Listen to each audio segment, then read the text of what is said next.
Good morning, everyone, and welcome to our class this morning. For those of you joining us online, we are just wonderfully delighted to have you with us today. We are in the book of Exodus. We are in class number 12, and today we're going to be studying Exodus 12. We're still in Exodus 12, chapter 7. We're going to be going from verses 7 through 41. We're going to be talking about the Passover and also about a key dating issue that many people get hung up on in the Bible, and we're going to explain that dating issue today. So if you're with us and you want to download the notes that everybody here in the class has, by the way, if you haven't got your notes yet, they're on that chair. But if you want to download the notes, there's a link online on YouTube. You can hit that link and you'll be able to download the notes, and you'll have all the same notes that everybody in class has. You will also need to have your Bible with you, open to Exodus and open to some other places that we'll talk about today as we go through.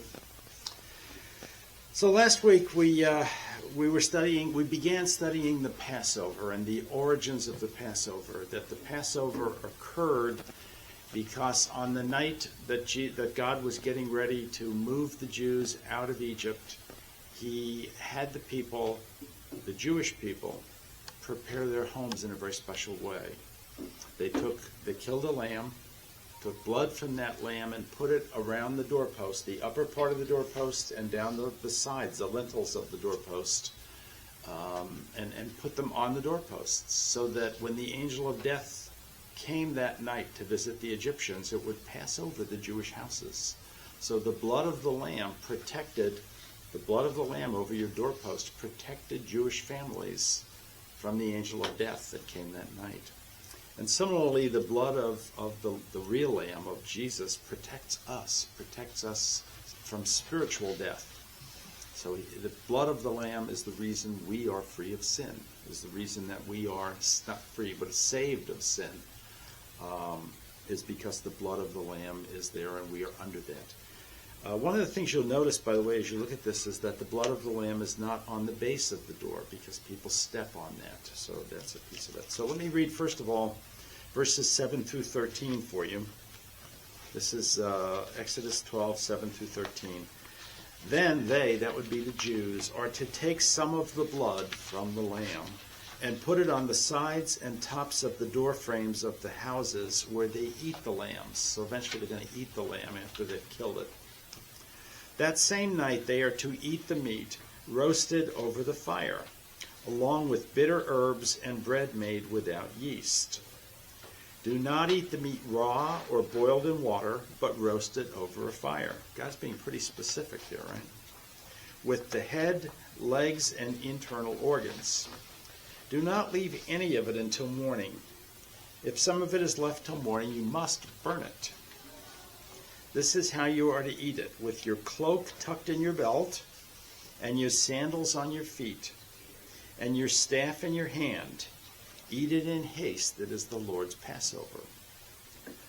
On that same night, I would be God, will pass through Egypt and strike down every firstborn of both people and animals. So he's going to strike down Egyptian firstborns. And I will bring judgment on all the gods of Egypt. I am the Lord. That is, I am the Lord. That is Yahweh. We sang about Yahweh this morning in church. The blood will be a sign for you on the houses where you are, and when I see the blood, I will pass over you. No destructive plague will touch you when I strike Egypt. So let's talk through that first of all. As I said earlier, the blood is on three parts of the door, over the top and down the sides. It's not over the bottom. And the blood is of the lamb that is killed for Passover. So the lamb will be the Passover dinner, the Seder dinner that will occur on Passover will be that blood. By the way, that is the same. Jesus, as you know, died on Passover. And Passover begins at sundown the previous night. So the previous night was when they had the Last Supper, when Jesus had the Seder dinner, when they ate the lamb. They ate the Passover lamb that day. So that occurred on that night.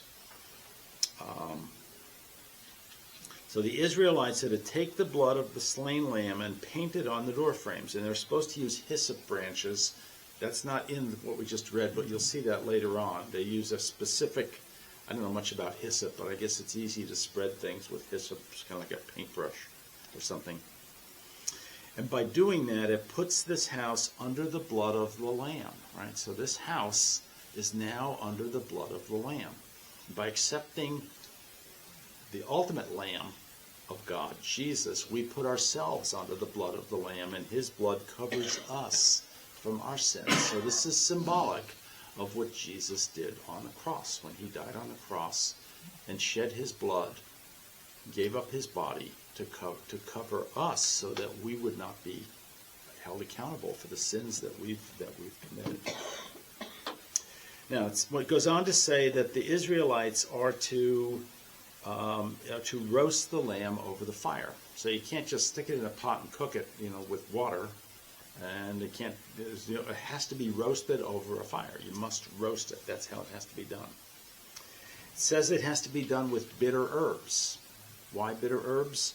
Later on, we'll see that the bitter herbs are to remind the Jews that this is the passage out of slavery, that they were in a bitter place in slavery, and they are using bitter herbs with their lamb to remind them of where they came from. Similarly with us. There's a bitterness to us as we pass through this process of going under the blood, because we have been in the bitter state of sin, and now we are emerging from that bitter state of sin. So much of this is symbolic of what Jesus did for us.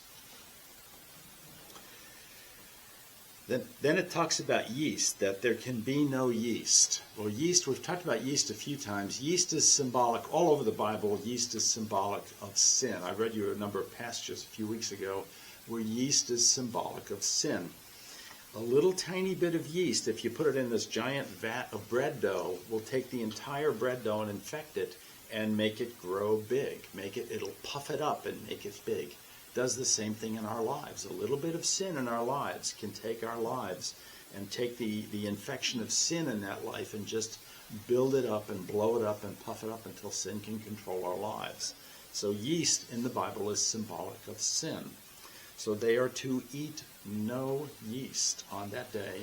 And as we'll see in a minute here, not on the 7 days following it either. They're not to eat any yeast, to remind them of the fact that they are emerging from sin, that this Passover is bringing them out of sin. Well, this Passover was more physical, but the true Passover, the one that Jesus will do, truly does bring us out of sin. It brings anyone who accepts Jesus' sacrifice out of sin. Stop me if you have any questions on any of this.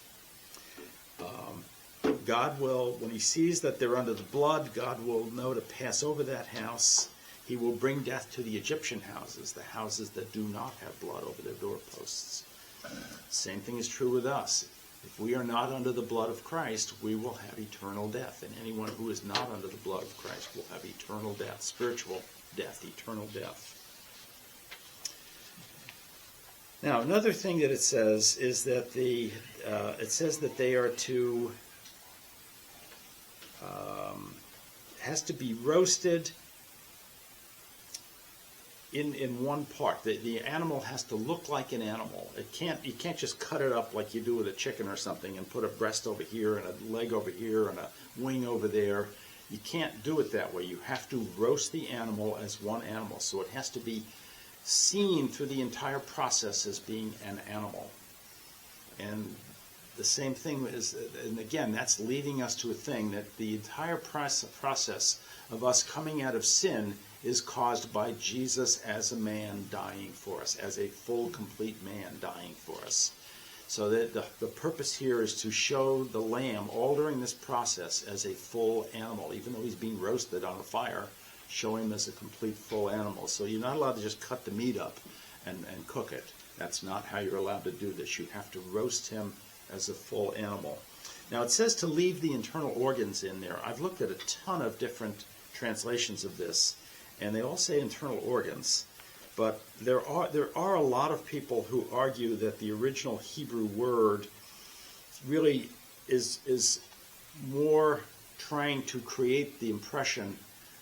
It's unlikely that the Jews really ate internal organs. There are other things we'll find later about what's kosher and what's not. It's unlikely they actually ate the internal organs. So they probably at some point took the internal organs out and gutted it. It's very unusual to cook something over a fire with the internal organs in it. Those of you that are hunters know that. It's very unusual to do that. So there's a lot of controversy about that. You'll find all kinds of, if you Google that one up and start researching it, you'll find all kinds of chaos out there of people saying, I don't think they really did cook the internal organs, but whatever. It just so you know, you will find a lot of controversy out there on that one. Another interesting thing it said is the entire animal must be consumed by morning. So when the sun rises in the morning, if you haven't eaten all of this lamb, you must burn it at that point. You must throw it on the fire and burn it at that point. So you must either eat it all up or burn it. Now earlier when we talked, I think a week or two ago, we talked about if your family's too small for a lamb, then you need to get together with your neighbors and share the lamb. So the whole idea is you need to have enough lamb to just feed everybody. If you have anything left over, then you've got to burn it. But hopefully you don't have things left over, because that's not good stewardship if you have a whole bunch of lamb left over. Now, some more things they had to do. They had to tuck their tunic or their cloak in their belts, which I don't know much about this, but apparently that was something that people did when they traveled in those days, was that they tucked their cloak in their belts. But that symbolizes that you may have to leave at any moment. You keep your sandals on your feet. I know in our house we don't wear shoes in the house. Many of you probably do in your house, but we don't. But the idea is that you have to be ready to go. So, you know, the bad part about not having your shoes on is if something happens and I have to run outside, I have to go put my shoes on first. Okay?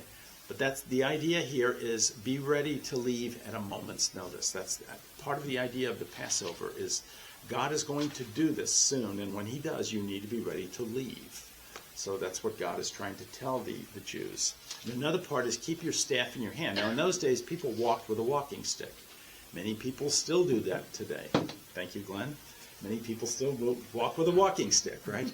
But in those days, almost everybody who walked with a walking stick. That was just kind of traditional back then. So the idea is you need to be ready to go. You know, God may call you to leave at any moment. Be ready to go at that point in time. That's the idea of it. So God is going to... Oh, by the way, that part of the tradition, the other parts of the tradition about the meal and the lamb and the blood over the doorpost and all that stuff has continued down to this day with Jews. The Seder dinner is still part of the tradition for Jews every single year on Passover. We did one this year in our church here, but many of you attended that. We did one here in our church, a Seder dinner. It's a cool thing to go through if you've never done one. They're a lot of fun. Our previous church in Grand Rapids did one every year. So we went to Seder dinner every year on Holy Thursday, on the day before Good Friday. But anyway, the idea of it is that God, the angel of death, or God in this case, will pass over the houses that have that. Now, this connection of the Passover protecting the Jews at that time, and the blood of Jesus protecting us, I don't have time to go through all that, but I gave you 3 sites on the beginning of page 2 on your notes. One of them is in 1 John 1, verse 7. The other is 1 Peter 1, verses 18 through 19. And the third one is in Hebrews 11:28, where those 3 authors, John, Peter, and the author of Hebrews, take this concept of the blood of the Passover lamb during the Passover and the blood of Jesus and connect them, just as I've done here in the class. So if you're looking for biblical references that connect them, those are the 3 biblical references there that you can research. But we don't have time in today's class to do that because we have a lot to cover. Now, we're moving on to verses 14 through 20. Let me read you that next.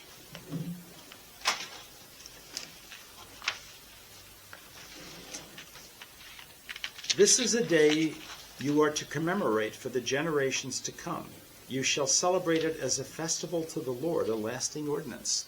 So this is different from the other 9 judgments. This isn't just the judgment. There's something deeper about this. This is going to be commemorated by Israel forever. Okay? Something different about this 10th judgment. For 7 days you are to eat bread made without yeast. On the first day remove the yeast from your houses, for whoever eats anything with yeast in it from the first day through the seventh must be cut off from Israel. By the way, the Hebrew word for cut off is the same as the word to be killed or to kill. So in this case, it's calling for spiritual or for physical death, but for us, it's spiritual death. Sorry, I lost my place for a second. Oh, on the first day, hold a sacred assembly. That's a religious service. Go to church, right? Hold a sacred assembly. And another one on the seventh day. Do no work on all these days except to prepare food for everyone to eat. That is all you may do. Celebrate the festival of unleavened bread. So these 7 days are called unleavened bread, the festival of unleavened bread. Because it was on this very day that I brought your divisions out of Egypt. Celebrate this day as a lasting ordinance for the generations to come. In the first month, that's Nisan, you are to eat bread made without yeast from the evening of the 14th day until the evening of the 21st day. That's actually all 8 days. That's Passover day and the 7 days of unleavened bread. For 7 days, no yeast is to be found in your houses. And anyone, whether foreigner or native born, who eats anything with yeast in it must be cut off. Again, that word killed, cut off, from the community of Israel. Eat nothing made with yeast. Wherever you live, you must eat unleavened bread. So there's a whole bunch of ordinances in there about Passover. So notice, as I said, God is now changing this from talking about, or from the 9 judgments that we saw, where they're just judgments against Israel or against Egypt to let Israel go. Now this is being turned into a long-term, forever proposition that the Jews have to use as a part of their worship of God. And it's called the Passover, and it's called unleavened bread also. So God is saying it's for generations to come. You're going to celebrate this. It's a lasting ordinance. So you have Passover Day, which is the day that is the Feast of Passover. That occurs in the evening. That's actually, to us, it's the night before, but it's Passover Day to the Jews. You have Passover Day. Then after that, you have 7 more days that are called the Feast of Unleavened Bread, or the Festival of Unleavened Bread. Of those 7 days, the first of those days, that would be the day after Passover, and the last of those days, the 7th day, are both days for sacred assemblies. That is, you go to the synagogue. It's a church, like a church service to the Jews. You go to the synagogue on those days. You do no work. It's like a Sunday to us. You do no work. You're not allowed to do anything on those days other than prepare food. That's the only thing you're allowed to do on those 2 days. That's the first day and the 7th day. So we kind of have 8 days here. We have Passover. Then we have the first day of unleavened bread, which is a sacred assembly, like a Sunday to us. Then we have 5 more days. And then we have the 7th day of unleavened bread, which is actually the 8th day of the whole thing. And that is also a sacred assembly. So the Jews hold sacred assemblies there. Now, these 2 sacred assemblies don't necessarily have to occur on a Sabbath. In fact, they can't, because they're 6 days or 5 days apart. So you also will have a Sabbath in there someplace else in that week, unless one of them happens to fall on a Sabbath.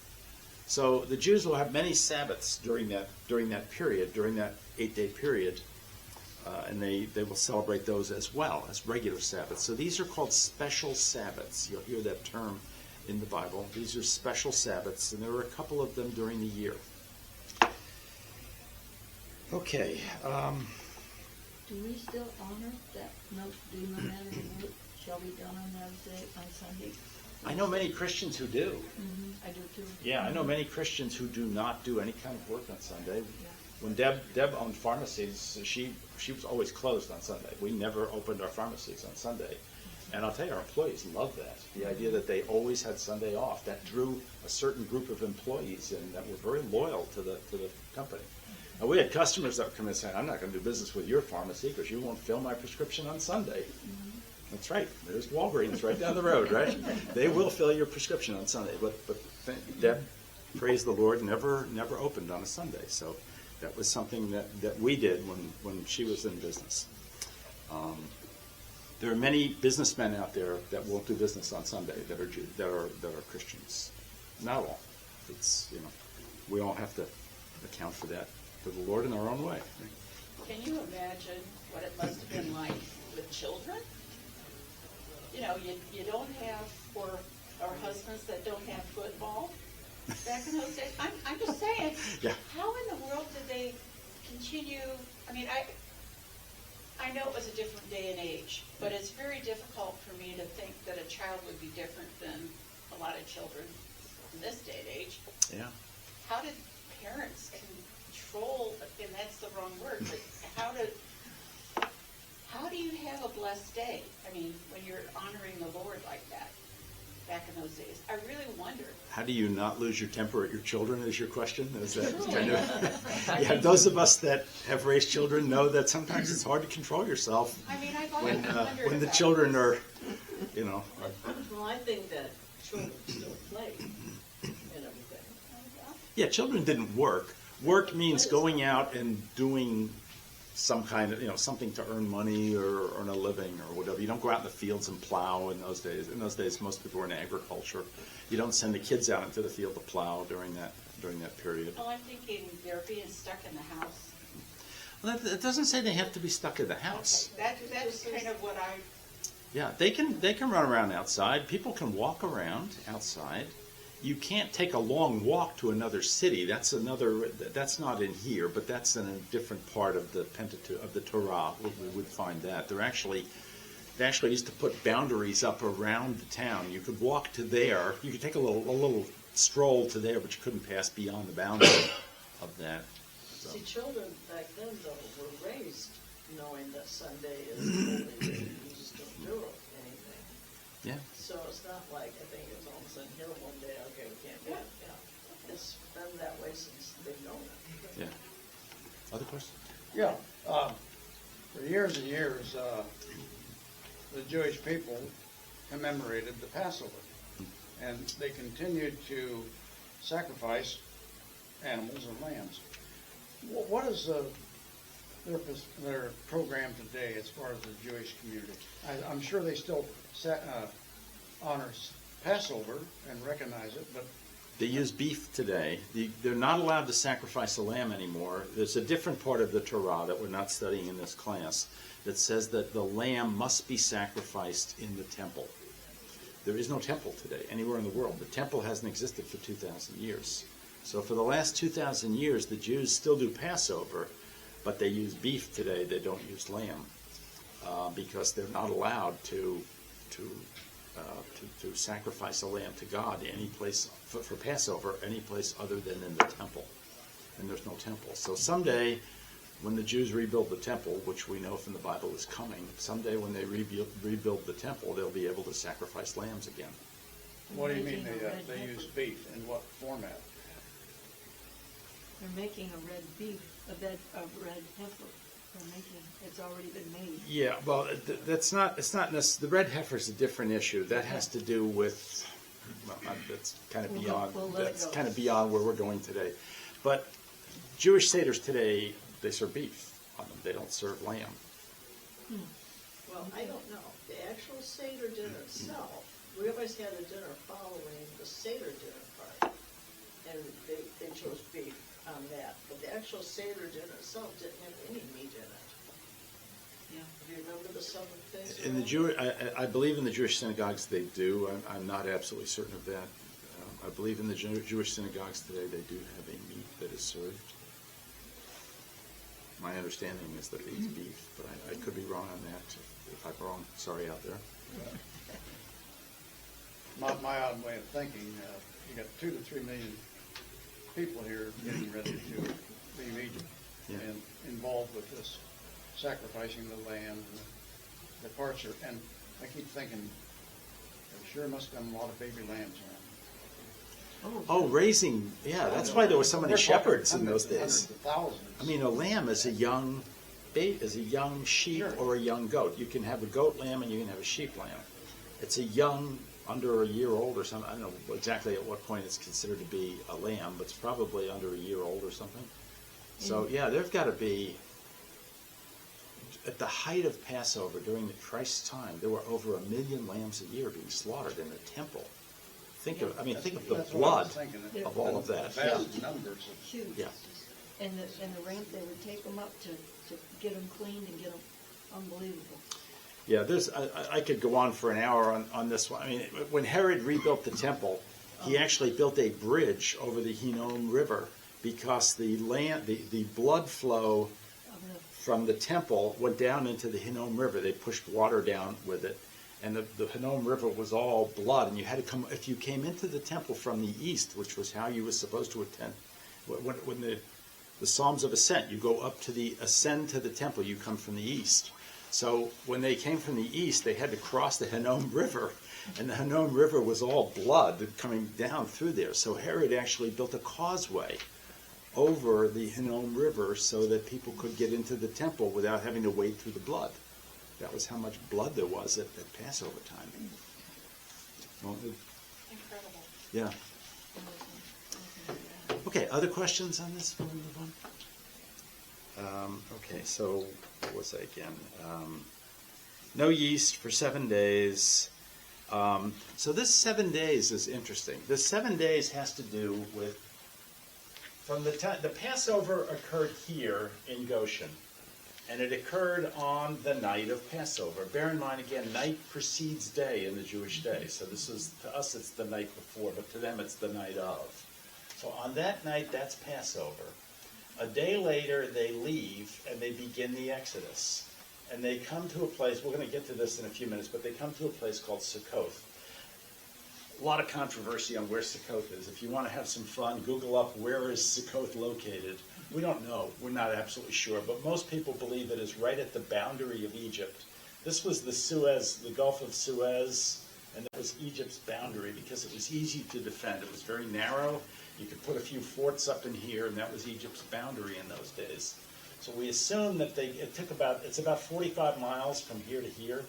We assume that with 2 million people, that it probably took them about 7 days with all the animals and everything else to get 2 million people there to Sukkoth.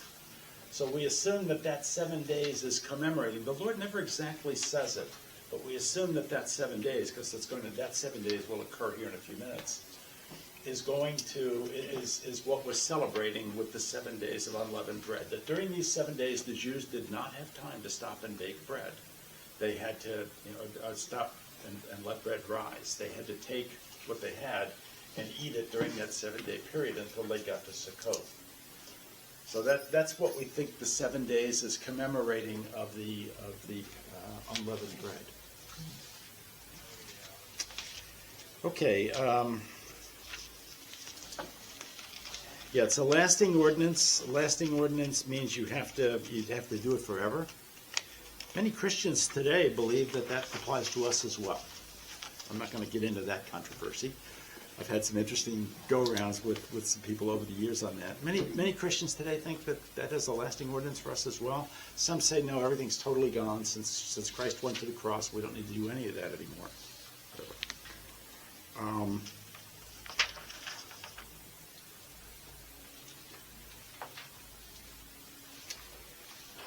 So verse 24, let's move to there. Obey these instructions as a lasting ordinance for you and your descendants. Lasting ordinance means forever.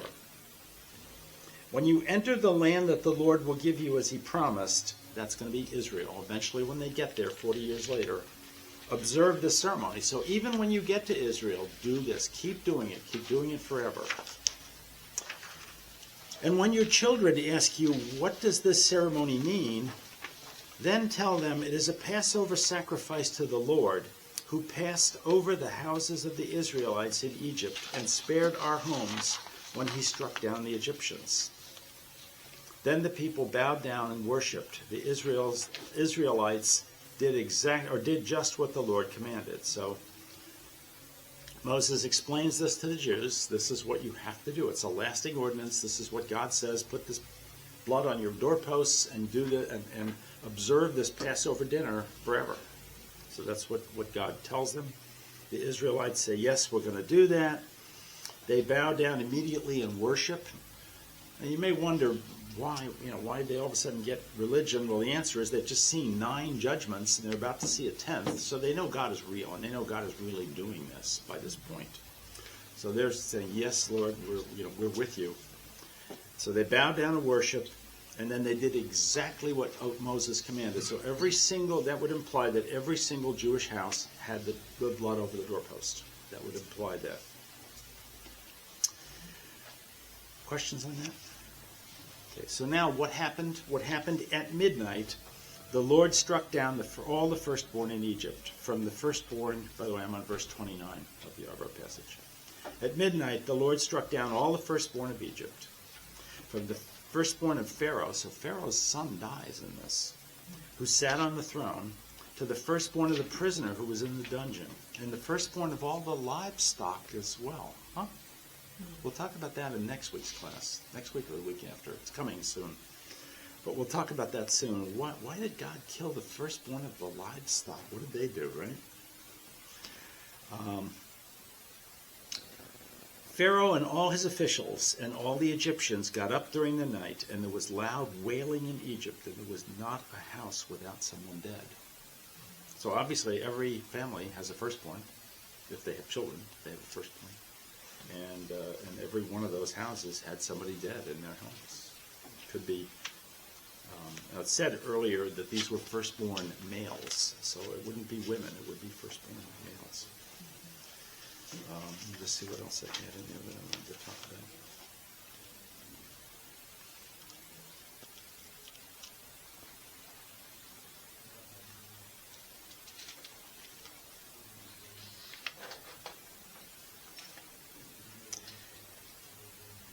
Oh, yeah, so, yeah, let's move on now to verse 29. Verse 29, he said, at midnight the Lord struck down all the firstborn in Egypt, from the firstborn of Pharaoh.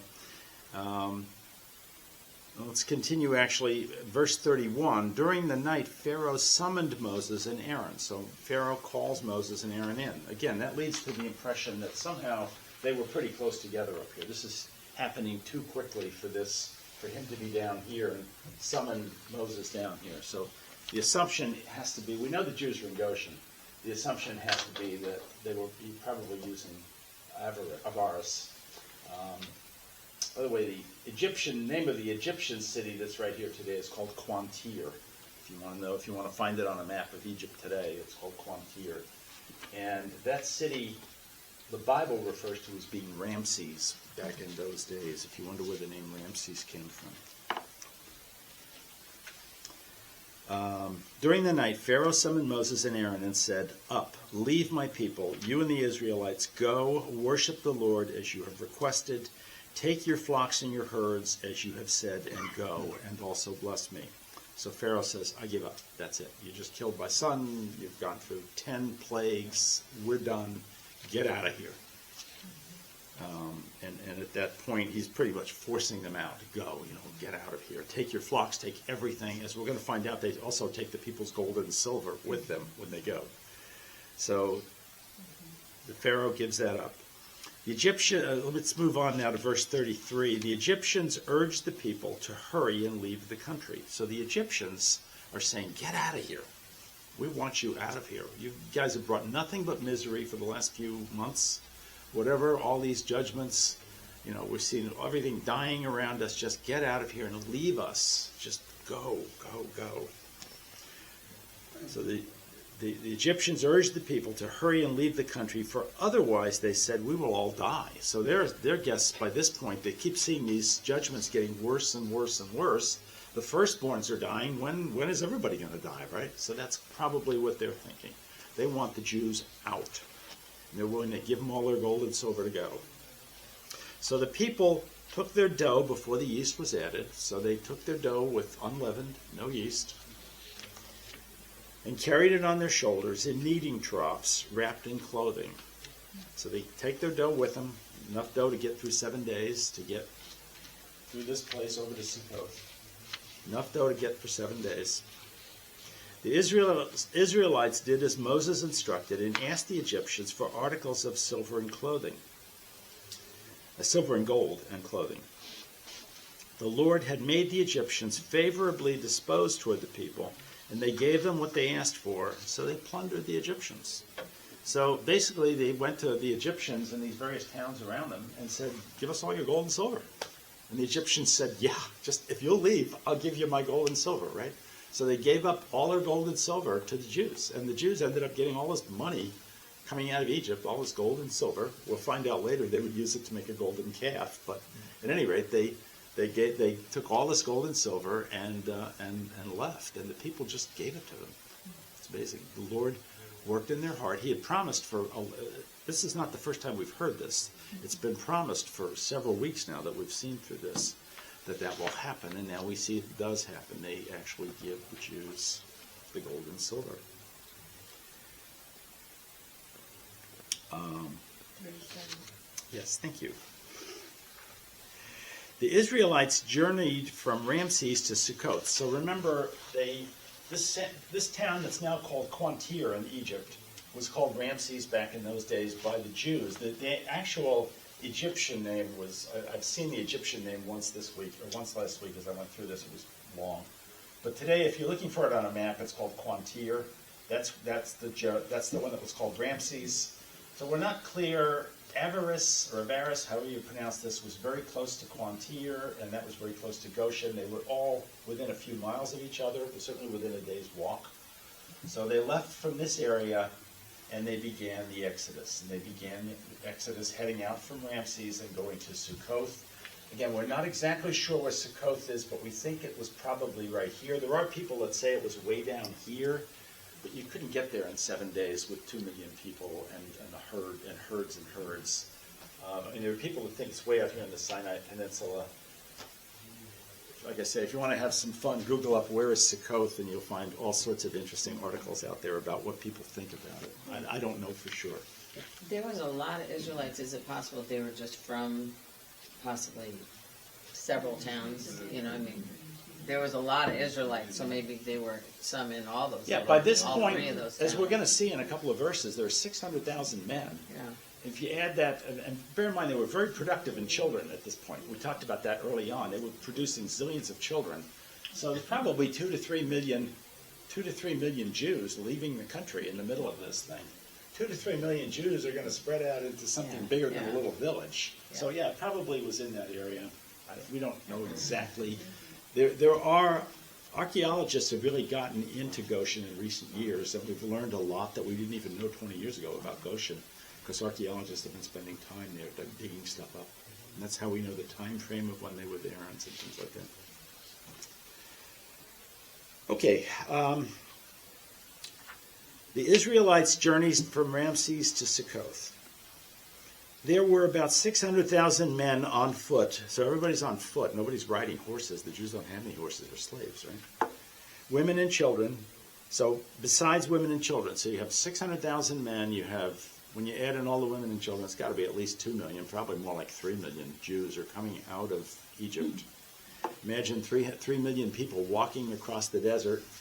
But it's not just them. They've got flocks with them, too. We'll continue on.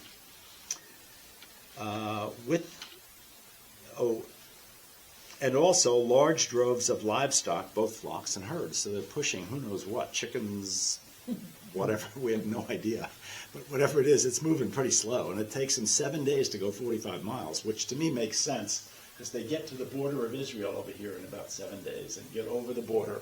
Once they're over the border, they're no longer in the land of Egypt. They're no longer part of Egypt. They're now, at this point, when they get to Sukkoth, they now become the nation of Israel. They are no longer the nation of Egypt, or part of the nation of Egypt. So they're now kind of officially the nation of Israel once they cross that point at Sukkoth.